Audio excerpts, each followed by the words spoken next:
Da oggi lavoratori autonomi e famiglie cominciano a ricevere i bonus previsti dal decreto Cura Italia che fu varato a marzo dal governo per contrastare gli effetti dell'epidemia. Barbara Capponi.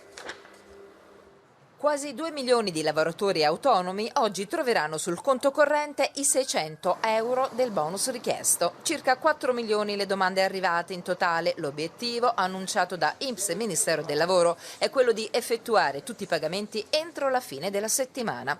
Il Ministro dell'Economia Roberto Gualtieri ha ribadito che con il prossimo decreto, atteso nelle prossime settimane, è verosimile da aprile un aumento a 800 euro dell'indennità per gli autonomi. E sempre da oggi andranno in pagamento sul libretto famiglia i bonus babysitting, 40.000 le domande all'esame dell'INPS. Operativi inoltre i prestiti alle imprese, artigiani e professionisti garantiti dal fondo di garanzia fino a 25.000 euro per fronteggiare la crisi da coronavirus. Le prime erogazioni potrebbero avvenire già da lunedì. Da ieri infatti c'è il modulo online per la richiesta da inviare alle banche o al Confidi per avviare l'iter. Va ricordato che la garanzia si applica a prestiti fino ad un massimo di 25.000 euro e comunque entro il 25% del fatturato.